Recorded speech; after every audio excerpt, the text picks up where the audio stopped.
Pagi ini saya akan sharing berbagi dengan saudara semua sebuah pengajaran firman Allah yang pagi ini saya berikan judul menjadi biji mata Tuhan. Saya percaya bahwa setiap kita orang Kristen, kita ini anak-anak Tuhan ya, kita pasti sering banget gitu ya mendengar biji mata Tuhan. Kita jadi biji mata Tuhan, saya jadi biji mata Tuhan, kamu jadi biji mata Tuhan. Kita sering dengar gitu loh istilah biji mata Tuhan. Tetapi sejujurnya kalau kita mau jujur mengakui, banyak di antara kita nggak paham. Banyak di antara kita orang Kristen kurang mengerti, kurang memahami apa sih artinya gitu ya. Apa maksudnya menjadi biji mata Tuhan. Karena kayaknya jarang dibahas gitu ya.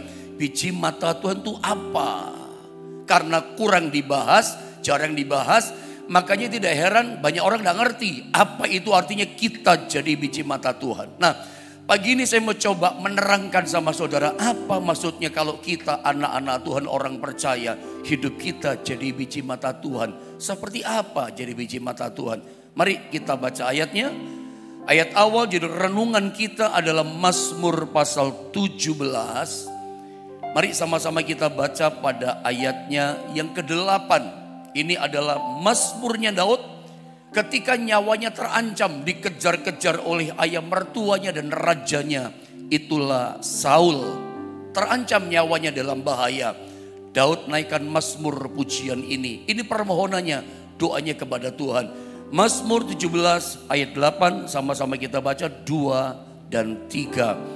Peliharalah aku seperti biji mata, sembunyikanlah aku dalam naungan sayapmu.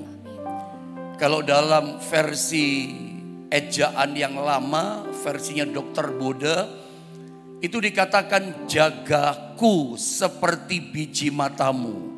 Kalau Anda orang Kristen, udah jadi Kristen tahun 70-an. Kalau Anda sudah jadi Kristen tahun 80-an gitu ya, Anda pasti pernah dengar lagu yang lama. Jagaku seperti biji matamu. Pernah dengar lagu itu saudara? Lindungi di bawah sayapmu. Itu lagu lama banget. Itu versi ejaan lama. Jagaku seperti biji matamu. Ini menarik loh. Seorang manusia, seorang Daud manusia biasa, dia bisa menempatkan dirinya di hadapan Tuhan, memposisikan dirinya itu seperti biji matanya Tuhan gitu. Dia taruh dirinya sebagai umatnya, sebagai anaknya, sebagai biji mata Tuhan. Nanti saya coba jelaskan. Dan orang yang mengatakan dia biji mata Tuhan itu pasti gak sembarangan. Pasti punya hubungan, punya posisi kedekatan dengan Tuhan. Makanya sampai dia begitu berani seorang manusia, Tuhan pelihara aku, Tuhan jagaku seperti biji matamu. Itu gak sembarangan. Pasti punya hubungan yang sangat dekat sampai berani memposisikan dirinya menjadi luar biasa, menjadi biji mata Tuhan. Saya mau coba terangkan dari mulai gambar ini.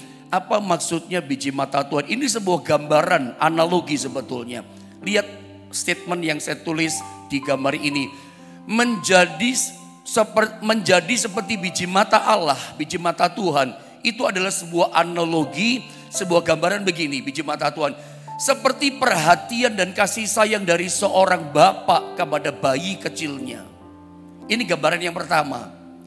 Secara hurufiah, pengertian arti menjadi biji mata Tuhan.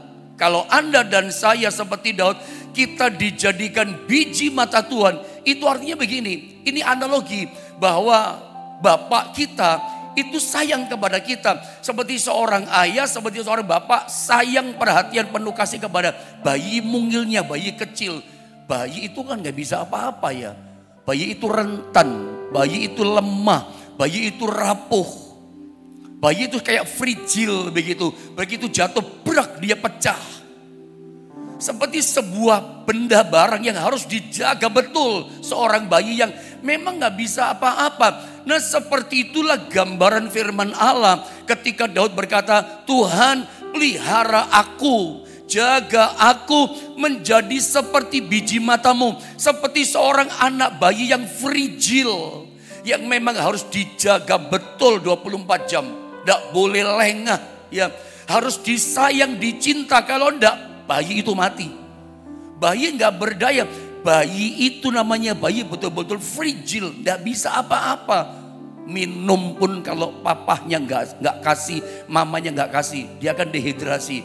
Makan pun semuanya bergantung kepada orang tuanya. Seperti itulah perhatian Bapak kita di sorga, Tuhan kita di sorga dengan kehidupan kita sebagai biji matanya.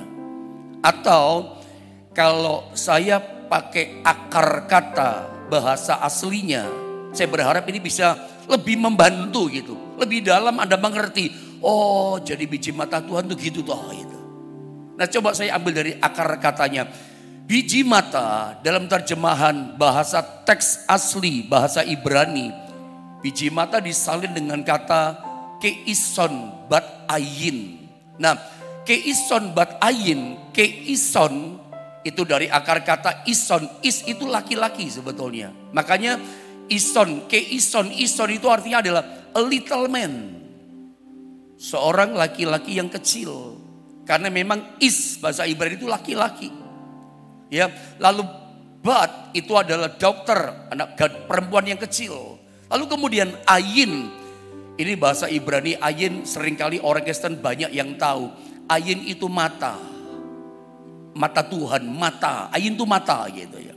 Nah kalau diartikan, saya gabungkan makna artinya keison bat ayin. Itu artinya adalah manusia kecil di mata. Ya.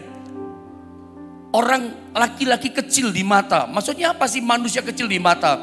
Manusia kecil di mata itu gini. Jadi biji mata Tuhan itu gini. Kalau Anda berhadap-hadapan dengan seseorang di depan saudara, hadap-hadapan.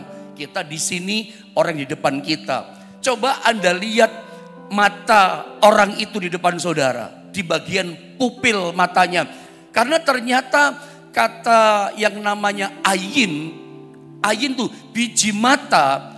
Mata itu gak punya biji ya. Yang dimaksud biji mata itu yang hitam itu loh. Biji mata itu pupilnya yang hitam itu loh. Coba Anda lihat, Anda berhadapan-hadapan sama seseorang di depan saudara. Lihat yang hitamnya, yang bundar hitam itu biji mata. Itu pupil, itu ayin. Anda lihat, ada bayangan manusia kecil di mata depan kita. Menurut Anda paham kan, pernah lihat itu kan? Berhadapan-hadapan sama seseorang, lalu di pupil mata orang di depan kita ada bayangan manusia kecil di mata orang itu. Menurut Anda itu bayangan siapa? Bayangan Anda, bayangan kita, bayangan saya, bayangan saudara. Manusia kecil di depan mata orang itu pupil. Peliharalah aku, jagalah aku seperti biji matamu. Jadi kita itu seperti manusia kecil di dalam matanya Tuhan, gitu loh kira-kira. Pupilnya tadi. Makanya Tuhan tuh kalau jaga kita, Tuhan pelihara aku seperti biji matamu. Jaga aku seperti biji matamu. Saya tanya sama saudara, pupil biji mata tadi, ayin tadi, itu kalau ada sesuatu benda yang mau masuk ke mata. Atau misalnya ada apa ya saudara ya, ada tangan atau benda apa saja mau menusuk mata, datang menusuk mata di pupil ini, nggak bisa. Kita langsung ngeles. Sepersekian detik, mungkin nggak bisa ngomong detik ya, karena super cepat, super sangat cepat, ngilaknya cepat. Kalau pak mata seret nutup mata ini nggak pakai mikir, pupil mata, biji mata, ayin ini nggak pakai berpikir, nggak pakai mikir dulu, mata mikir dulu ke otak, itu benda apa ya? Kok bentuknya gitu ya? Kok kagak hitam? Kok gini? Mikir, oh udah masuk tuh benda, oh sudah kemana-mana itu benda masuk. Tidak ada orang yang bisa dengan tangannya coba pegang pupil mata kita ngeles. Gak bisa. Seperti itulah seorang laki-laki kecil di mata Tuhan. Itulah Anda dan saya. Ketika kita berkata seperti Daud, Tuhan pelihara aku menjadi biji matamu. Tuhan jaga aku menjadi biji matamu. Seperti itulah perlindungannya. Mata, pupil mata ini, ayin ini, keison bat ayin ini. Meskipun rentan, mata ini kan rentan. Dari panca indera, dari organ tubuh semua yang kita punya, mata ini yang paling rapuh. Mata kita ini yang paling lemah. Mata kita yang paling fragile, paling rentan. Makanya proteksi Tuhan begitu super luar biasa. Kalau ada sesuatu mau datang, kalau Pak mata langsung nutup, super sekian cepat. Cepat banget. Kita nggak ngomong detik. Karena pupil mata nggak pakai mikir, langsung dia. Nggak pakai otak mikir gini, aduh apa itu ya, bagaimana, nggak pakai. Langsung kalau Pak mata menutup. Belum lagi kepala melindungi ngeles. Belum lagi tangan. Bisa-bisa saya pikir kaki juga bisa melayang juga untuk melindungi mata. Semua organ tubuh jaga mata. Termasuk otak, semua jaga mata. Saking rentannya biji mata, saking lemahnya, fragilnya biji mata, semua aktif melindungi menjaga biji mata. Seperti itulah indahnya firman Allah berkata, kalau kita, Anda dan saya, kita semua jadi biji mata Tuhan. Wow, ini sesuatu yang sangat luar biasa. Saya percaya kita semua jadi biji mata Tuhan. Makanya saya tulis begini, biji mata, coba lihat gambar ini, adalah bagian yang paling rentan dari bagian luar anggota tubuh kita. Yesus pernah berkata soal mata, Matius 6 ayat 22 yang Anda lihat itu. Mata itu adalah pelita tubuh. Kalau mata kita baik, sehat, terang tubuh ini. Matanya gelap, gak bisa lihat, gelap seluruh tubuh. Mata ini jendela dunia, melihat keindahan dunia itu pakai mata. Kalau mata, makanya Alkitab katakan apa? Mata itu pelita tubuh. Kita harus jaga betul. Nah, kita kembali kepada pokok ayat yang tadi, Mazmur 17 di ayat yang ke-8 tadi, saudara ya. Yang Daud katakan, kok bisa Daud memposisikan dirinya sebagai biji mata Tuhan? Pasti orang yang bernama Daud ini punya posisi yang sangat dekat di hati Tuhan. Kalau seseorang tidak punya hubungan yang dekat, kalau seseorang tidak punya hubungan keintiman, relationship yang baik, dia nggak akan berani. Kegeeran kali kalau dia beraninya berkata, Tuhan jaga aku menjadi biji matamu. Tuhan peliharakanlah aku jadi biji matamu. Nggak akan berani. Kegeeran mengatakan, aku biji matamu. Memang Daud dikatakan biji mata, kenapa? Dia punya hubungan yang sangat-sangat dekat dengan Tuhan. Keintimannya dengan Tuhan hubungannya sangat baik. Penyembah dengan yang disembah. Ada satu ayat, Kisah Rasul pasal 13 tuh kayaknya ayat 22. Mungkin multimedia bisa bantu karena saya nggak tulis ini. Yang saya coba singkapkan gini. Kisah 13 ayat 22. Tuhan ketika bertemu dengan Daud, Tuhan berkata begini. Saya baca ini ayatnya. Terima kasih ya multimedia. Setelah Saul disingkirkan, Raja Saul, raja pertama Israel, Allah mengangkat Daud menjadi raja mereka. Tentang Daud, Allah telah menyatakan apa? Aku telah mendapat Daud bin Isai, seorang yang berkenan di hatiku, yang melakukan segala kehendakku. Makanya gak heran Daud berani-beraninya seorang manusia berkata, Tuhan jaga aku, lindungi aku, pelihara aku, menjadi seperti biji matamu. Kita ketemu di sini. Daud itu orang yang deket banget sama Tuhan. Tuhan sendiri loh yang ngomong, bukan nabi yang lain, bukan Nabi Samuel atau siapa gitu yang ngomong. Tuhan sendiri yang menyatakan dengan mulutnya. Dia ngomong sama Nabi Samuel, aku ini telah bertemu dengan seorang yang berkenan di hatiku.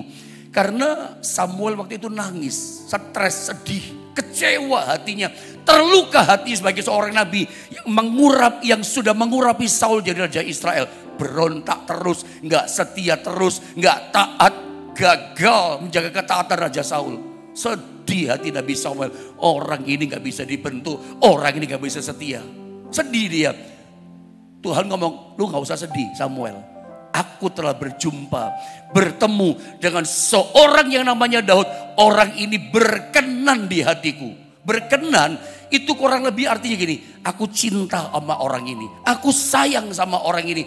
Orang boleh ngomong apapun tentang yang namanya Daud. Aku pokoknya sayang, aku cinta, titik. Tidak ada alasan lain. Orang boleh fitnah Daud. Orang boleh coba jegal Daud. Orang boleh coba jelek-jelekan, ancur, bikin nama Daud ancur. Tuhan gak peduli, terserah kamu ngomong apa. Tapi aku sudah jatuh cinta sayang sama namanya Daud. Aku ini bertemu orang yang berkenan di hatiku. Karena memang Daud gak sempurna. Daud pernah salah, Daud pernah dosa. berzina sama Batseba, pernah bunuh orang dan seterusnya. Tapi dia bertobat. Catat baik-baik. Dan setelah Daud bertobat minta ampun sama Tuhan, dia tidak mengulangi dosa kedua kali. Ini orang yang namanya Daud. Kalau dia bertobat selesai tuntas, tidak ada lagi akar dosa yang sama. Daud seorang yang saya baca di Alkitab, saya telusuri. Ini orang tidak pernah jatuh dalam dosa di lubang yang sama. Lagi-lagi itu, enggak. Begitu bangkit dulunya dia bangkit. Enggak lagi kembali pada dosa yang itu juga. Dari lumpur dosa dia mentas. Enggak ada lagi cita lamanya lagi. Makanya dalam pertobatannya itu Tuhan berkata ini, kamu terserah mau ngomong apa, tapi aku sudah jatuh cinta sama orang ini. Orang ini taat. Walaupun pernah salah, namanya manusia. Tapi bukan berarti kita memaklumi dosa ya. Tapi pertobatannya indah. Makanya Tuhan katakan gini, aku telah bertemu dengan seorang yang berkenan di hatiku. Kata berkenan inilah ternyata kedekatan hubungan Daud dengan Tuhan. Makanya Daud itu berani berkata, jaga aku Tuhan menjadi seperti biji matamu. Saya cuma kasih satu pandangan saja. Di Alkitab itu ada banyak orang jadi biji mata Tuhan. Musa itu biji mata Tuhan. Makanya dibela kan. Di padang gurun dibela. Laut dia belah. Air yang pahit jadi manis. Gunung batu keluar air. Itu ciri-ciri orang yang jadi biji mata Tuhan.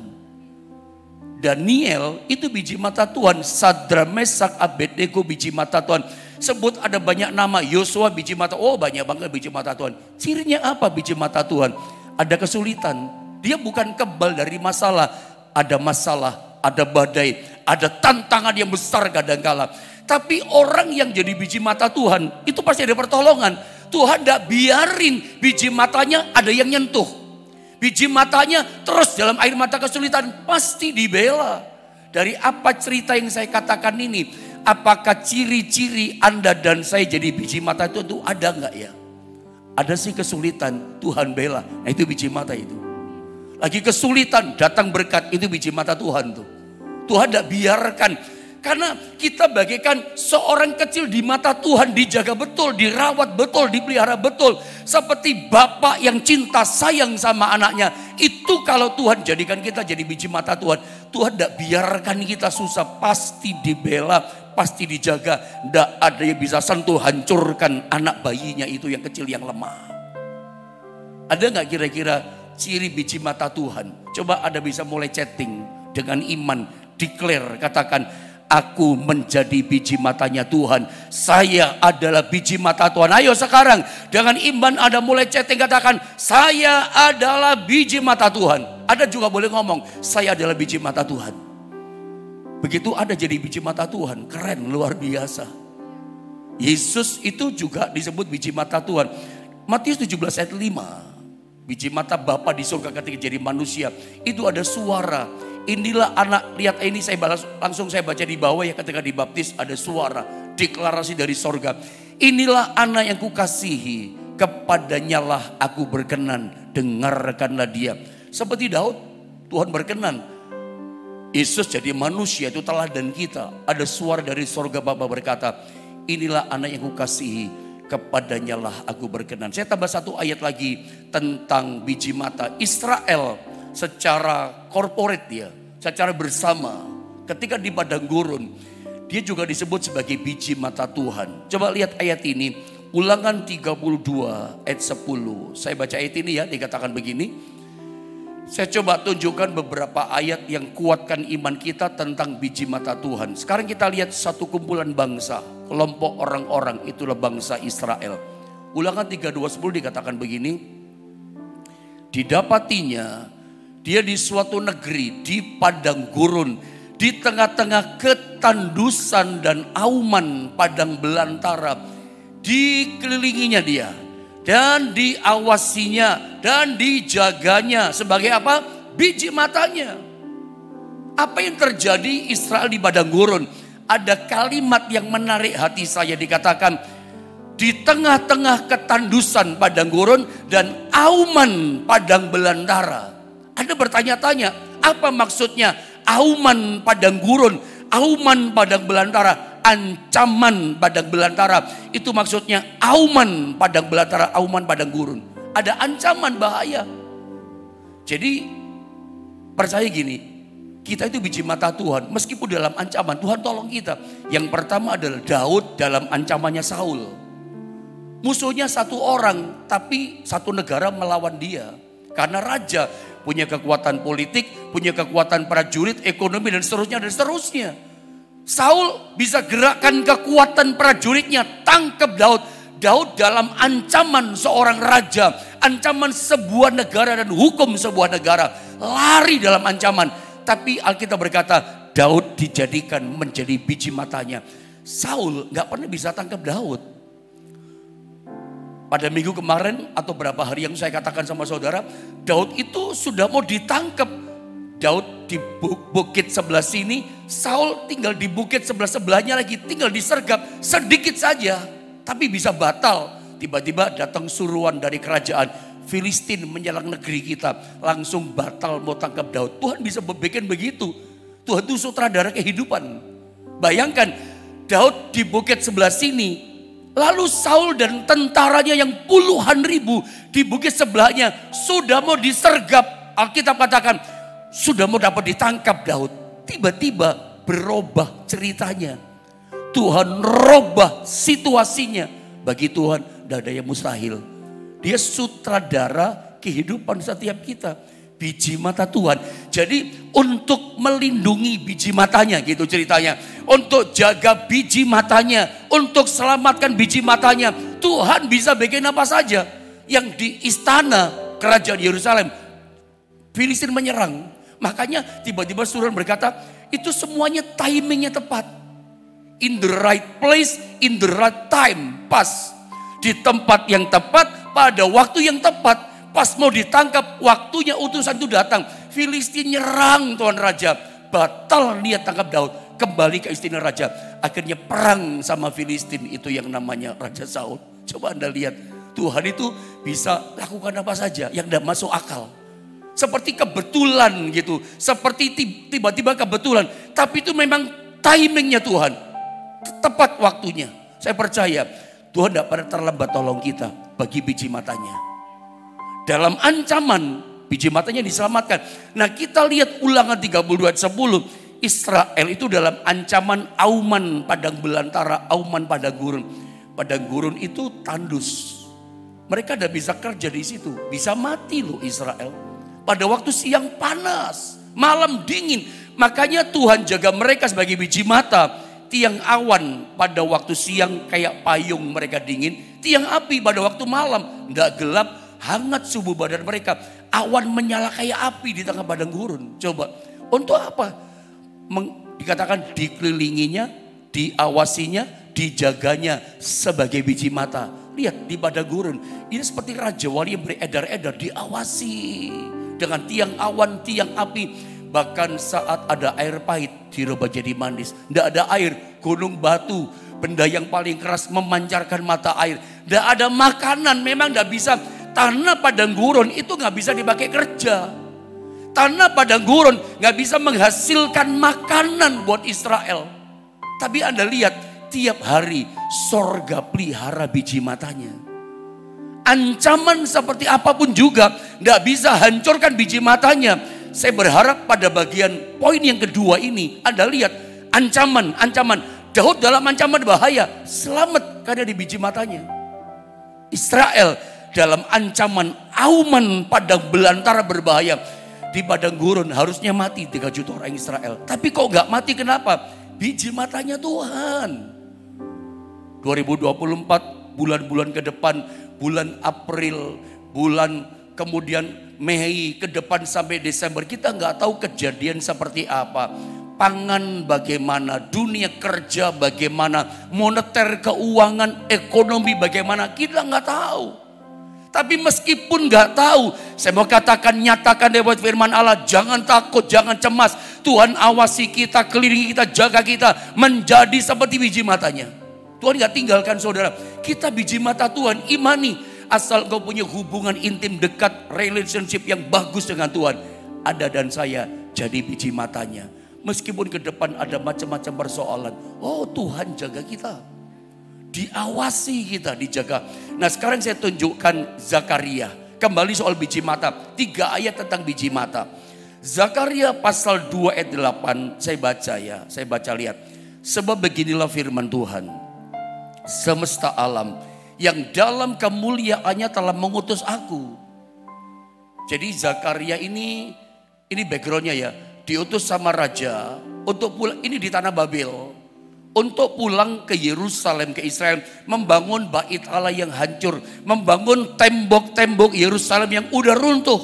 Zakaria diutus memimpin rombongan gelombang keberapa? Ada Esra, ada Zakaria, ada zaman Nehemia. Mereka satu zaman, satu letting. Nah, kita bicara Zakaria. Di perintah raja, kamu pemimpin rombongan, itu gelombang keberapa? Pulang ke Yerusalem. Bawa harta banyak, bawa emas segala macam. Bawa orang tua, bawa istri, bawa anak kecil. Mungkin ada bayi juga. Pulang ke tanah Kanaan, tanah perjanjian, bangun Yerusalem. Itu tantangannya berat. Mereka melewati suku-suku bangsa yang biadab, yang kejam, yang pemakan manusia, kanibalisme ada. Bangsa-bangsa perampok yang biadab, banyak kata Alkitab. Itu bahaya. Bawa perempuan, maaf kata, bisa diperkosa, dirampok harta mereka, dibunuh orang tua mereka, dilewati daerah rawan bahaya. Tapi Anda lihat, ketika hendak melewati itu Zakaria takut sebetulnya. Makanya saya baca, sebab beginilah firman Tuhan semesta alam. Zakaria yang ketakutan dengan Israel, yang dalam kemuliaannya telah mengutus aku, kata Zakaria, mengenai bangsa-bangsa yang telah menjara kamu. Sebab siapa yang menjamah kamu, dalam ketakutan mereka melewati bangsa-bangsa. Siapapun yang menjamah kamu, coba merampok kamu, coba begal kamu, coba aniaya kamu, coba perkosa kamu, menindas kamu, berarti menjamah biji matanya. Masih ingat istilah tadi, isomen tadi? Kita itu bagaikan manusia kecil di biji mata Tuhan, di pupilnya Tuhan. Terjaga loh. Siapa yang berani jamah pupil matanya Tuhan? Siapa? Kita saja nggak bisa dijamah, kita akan ngeles. Nggak bisa jamah, nggak bisa pokoknya. Apalagi ini biji mata Tuhan. Anda bagaikan ditaruh di pupil matanya Tuhan. Oh, siapa yang bisa jamah? Seorang nggak ada. Jadi betapa pentingnya Anda memahami ini. Aku ini biji mata Tuhan. Jadi biji mata Tuhan itu dahsyat loh ternyata. Jadi biji mata Tuhan itu nggak ada yang bisa jamah kita loh. Jadi jangan pernah bangga, merasa gini, selama ini aku selalu menang. Ada masalah jalan keluar, bukan karena engkau, karena Tuhan yang jaga engkau. Tuhan yang lindungi Anda, Tuhan yang sertai Anda, lolos dari setiap kesulitan. Sebab ternyata Anda ini biji matanya Tuhan, diawasi, dijagai, dikelilingi. Tidak ada yang bisa jamah saudara, sebab kita semua biji mata Tuhan. Katakan haleluya. Harusnya Anda sukacita. Ada 3. Semuanya dalam ancaman nih. Termasuk Zakaria dalam ancaman. Daud dalam ancaman bahaya Saul. Israel dalam ancaman auman padang gurun. Israel ini, Zakaria dan Israel menghadapi suku-suku bangsa yang mengancam, menjamah mereka, menganiaya mereka. Tapi Tuhan katakan, tidak usah takut. Kalau mereka berani menjamah, mereka menjamah aku. Siapa yang berani berurusan dengan Tuhan? Tuhan pembela kita yang luar biasa. Sedikit lagi, syarat yang harus kita lakukan untuk jadi biji mata Tuhan. Bagaimana caranya kita jadi biji mata Tuhan? Ada 2 hal, kalau cukup saya bagikan sama saudara. Sebetulnya ada 7 hal, saya bagi 2. Kalau nggak cukup 1, lihat ayat ini. Yang pertama, untuk jadi biji mata Tuhan, kita harus hidup benar. Saya ulang, ingin jadi biji mata Tuhan, amin, saya ingin jadi biji mata Tuhan. Kitanya harus hidup benar. Mari kita lihat ayat ini. Ayatnya ada. Mazmur 17 ayat 1 dan 2. Saya baca ayat ini berkata begini. Doa Daud. Tadi itu kan Mazmur 17 ayat 8. Tuhan pelihara aku jadi biji matamu. Itu kata Daud. Memposisikan jadi biji mata Tuhan. Nah, bagaimana jadi biji mata Tuhan? Naik ayatnya. Ayat 1 sama 2. Dikatakan begini. Doa Daud. Pasal yang sama ini. Dengarkanlah Tuhan perkara yang benar. Perhatikanlah seruanku. Berilah telinga akan doaku, kata Daud, dari bibir yang tidak menipu. Bibirnya gak pembohong, ngomongnya benar. Karena orangnya harus hidup benar. Daripada mula kiranya datang penghakiman, matamu, kata Daud dalam doanya, kiranya melihat apa yang benar.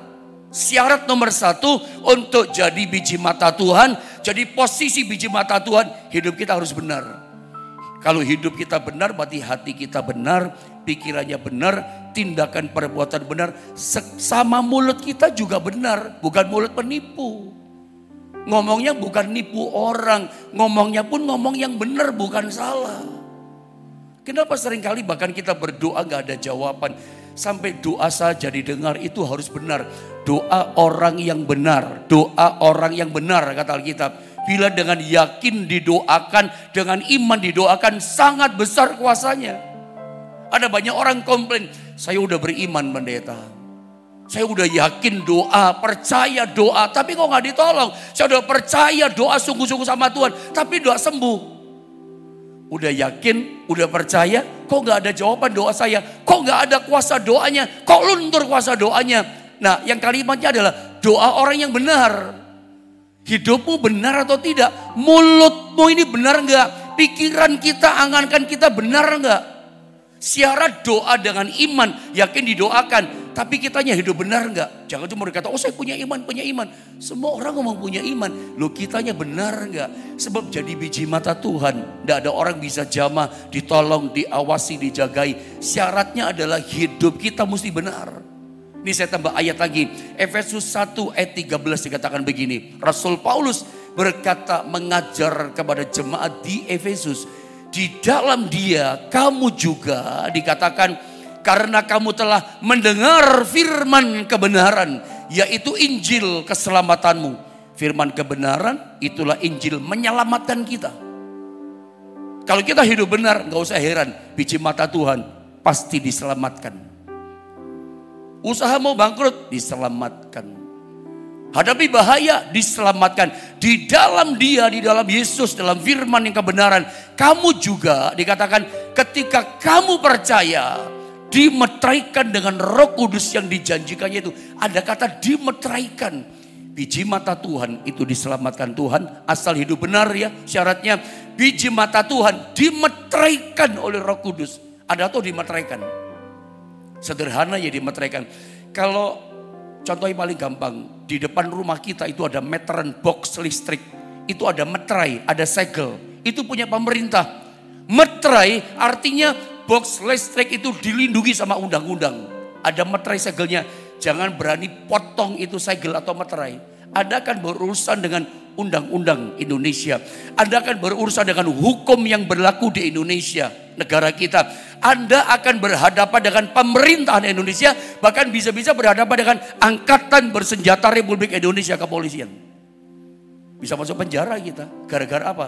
Potong meterai. Meterai itu melindungi box tadi listrik. Anda tanda tangan di atas meterai, kertas hitam atas putih, perjanjian sama orang, jangan berani ngelanggar. Meterai 10.000, di balik meterai itu ada hukum. Ada angkatan bersenjata Republik Indonesia, ada undang-undang di situ. Bagaimana perjanjian butir 1, butir 2 jangan diingkari, jangan dilanggar. Ada udah tanda tangan di atas meterai, murah meterainya, ada perlindungannya. Ya, perjanjian jual beli mobil, perjanjian tanah dan seterusnya dan seterusnya. Itu ada undang-undang di situ. Kalau kita jadi biji mata Tuhan, Alkitab katakan apa? Hidup benar jadi biji mata Tuhan. Kita dimeteraikan loh sama Tuhan jadi miliknya. Tidak ada yang usik kita, jamaah kita. Dia berurusan sama Tuhan. Anda dijaga, dilindungi sama Tuhan. Makanya rindukan hidup benar. Perbaiki hidup benar. Sebelum doa pagi nanti turun berkat. Amin saudara ya. Kita mesti hidup benar. Kalau ada salah, perbaiki. Baharui. Saya tambah satu ayat lagi, tanggung saudara ya. Lihat, sekarang lihat Yohanes 8. Saya baca 31-32, dia akan cepat ya. Maka katanya kepada orang-orang Yahudi yang percaya kepadanya, jikalau kamu tetap dalam firman-Ku, kamu benar-benar adalah murid-Ku, dan kamu akan mengetahui kebenaran. Ya, kebenaran firman. Dan kebenaran itu, kalau kita hidup benar dalam firman kebenaran, akan memerdekakan kamu. Merdeka orang hidup benar. Merdeka dari apa? Dari rasa takut. merdeka dari kebimbangan, merdeka dari keraguan, merdeka dari macam-macam kecemasan, merdeka dari takut mati, termasuk merdeka dari takut ancaman sakit penyakit yang membawa kematian. Bisa memerdekakan loh. Kalau kita ngerti, kalau kita hidup dalam kebenaran dan hidup dalam kebenaran firman. Kebenaran firman, ada satu kebenaran firman. Aku sekali-kali tidak pernah meninggalkan kamu dan aku sekali-kali tidak pernah membiarkan kamu. Itu kebenaran. Kalau ada ngerti kebenaran, aku biji mata Tuhan. Kenapa aku takut? Itu kebenaran. Itu memerdekakan. Kok aku bimbang? Padahal Tuhan menyertai aku. Kalau ada memahami kebenaran, Anda tidak lagi takut mati dengan ancaman ini, ancaman itu. Ada kebenaran. Contoh yang paling gampang terakhir deh. Ini betul-betul terakhir. Kuda dan kereta berapi. Gehazi ketakutan. Elisa tidak. Apakah Elisa gak tahu? Loh, Gehazi barusan ngomong. Nabi Elisa, kita dikepung tentara Aram. Itu 10.000 lebih tentara ngepung. Orang yang sudah tua Nabi Elisa sama Gehazi bujangnya. Kok puluhan ribu orang mau tangkap mereka berdua. Di pondok Nabi yang kecil 10.000 lebih kepung. Ganjil banget. Orang ini punya kuasa. Dia ngomong terjadi, Nabi Elisa, buta mata kalian semua. Langsung buta loh, baca di Alkitab. Ketika dia dihina anak-anak kecil, botak, isi botak, rupanya botak Elisa ini. Itu katakan, beruang datang makan kamu, beruang datang makan anak-anak itu loh. Kok seperti mengutuki, itu cerita lain masalahnya. Ada waktunya di akhir zaman, kita gak bisa main-main dengan orang yang diurapi Tuhan loh. Elisa itu seperti itu ternyata. Dan itu cinta yang berbeda, sesi yang berbeda, kita tidak menyentuh itu. Tapi lihat, Gehazi ketakutan, Elisa tidak. Kenapa? Dia ngerti kebenaran. Tuhan berdoa, Elisa berdoa, matanya dicelikkan Gehazi. Gehazi akhirnya ngerti kebenaran. Oh, pantesan Elisa gak takut. Dia ngerti kebenaran. Ternyata di belakang tentara puluhan ribu tadi, itu ada malaikat yang lebih besar, bawa pedang berapi, kudanya besar, jumlahnya lebih banyak. Pantesan Elisa gak takut. Karena apa? Ngerti kebenaran. Yang menyertai kita kuasanya lebih besar. Yang menyertai kita kuasa lebih banyak. Kenapa? Elisa biji mata Tuhan. Ada dan saya juga biji mata Tuhan. Saya berdoa pagi ini. Dengan kita hidup benar, bersekutu dekat dengan Tuhan. Percaya gini, kita jadi biji mata Tuhan. Hidupmu dan hidupku bagaikan menjadi di pupil matanya Tuhan. Seperti Bapak yang jaga anak bayinya yang fragil, yang rentan. Seperti itulah hidup kita di tangannya Tuhan. Tuhan tolong kita, Tuhan berkati setiap kita. Siapakah aku ini Tuhan? Jadi biji matamu.